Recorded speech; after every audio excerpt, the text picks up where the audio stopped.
Bonsoir à vous toutes et à vous tous, très chers téléspectateurs de Cœur d'Afrique, et bienvenue à suivre dans cette nouvelle livraison de l'actualité de ce mardi 6 mai 2025. On a eu à faire en tout cas beaucoup d'actualités aujourd'hui.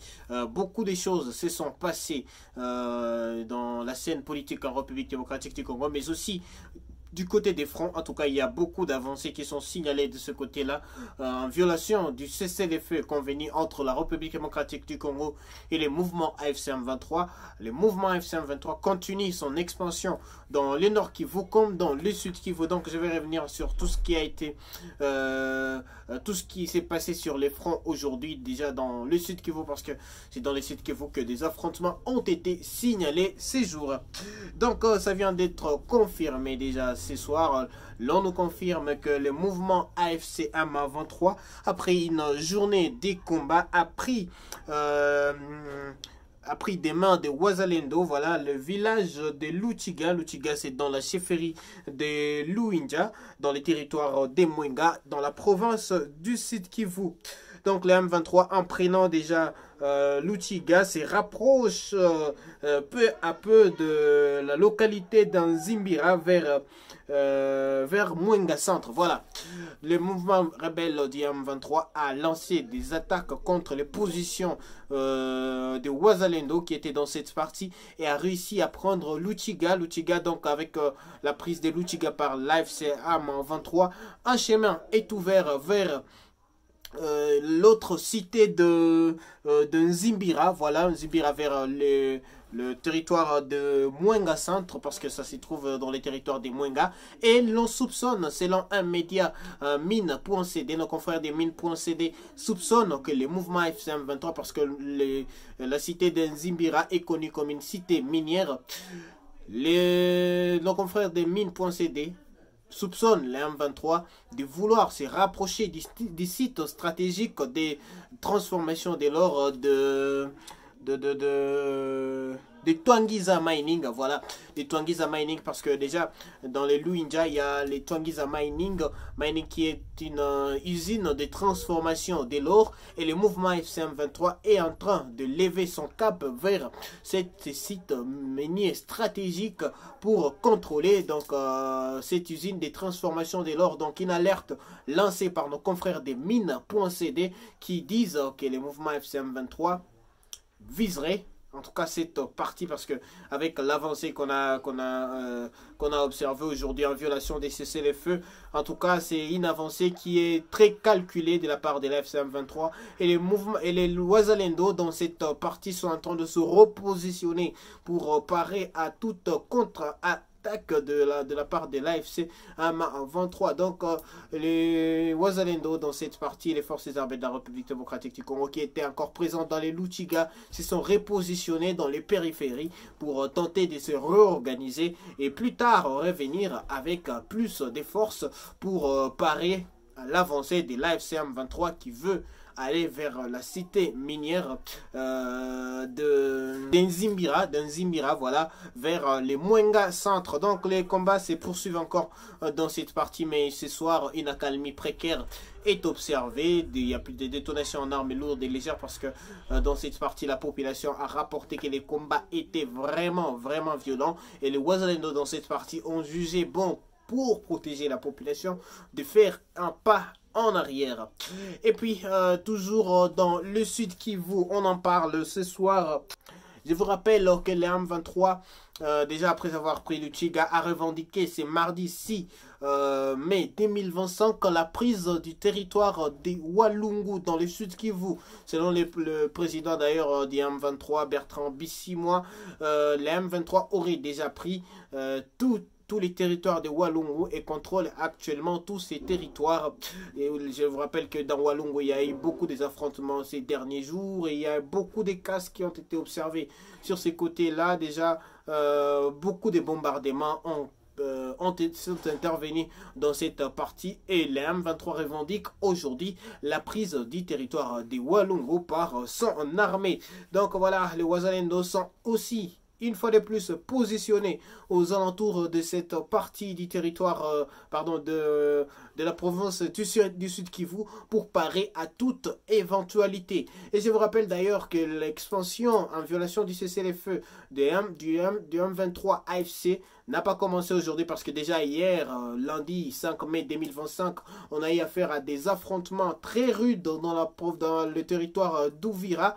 Et aujourd'hui, l'on nous rapporte, d'ailleurs je devrais les signaler, aujourd'hui dans les territoires d'Ouvira, il y a eu des affrontements vers Katogota et vers Kamanyola. Et j'aimerais bien en tout cas préciser que dans cette partie, les avancées n'ont pas été signalées parce que déjà le Katogota est entre les mains de Wazalendo qui contrôle encore cette partie parce que cette partie était menacée par les mouvements AFC M23, mais dans les Kamanyola, c'est encore les M23 qui contrôlent cette partie. D'ailleurs, il y a deux Wazalendo qui ont lancé des attaques hier pour tenter de reprendre cette partie. Malheureusement, aucune avancée significative n'a été enregistrée dans cette partie du Sud Kivu. Donc dans le Sud Kivu, comprenez que on a enregistré en tout cas des avancées des lives CM23, mais les Wazalendo sont en train de se ravitailler en hommes et en matériel pour revenir avec une contre-attaque peut-être bien plus rigoureuse par rapport aux attaques des lives CM23. Et puis je l'ai signalé juste au début que les M23, après avoir pris Kassiga, veut se rendre vers un site minier qui se retrouve vers le Mwenga Centre. Donc les M23 visent plutôt l'économie que l'expansion des territoires justes. Donc voilà, je vais me rendre maintenant au Nord Kivu pour parler aussi de la situation sécuritaire dans cette partie.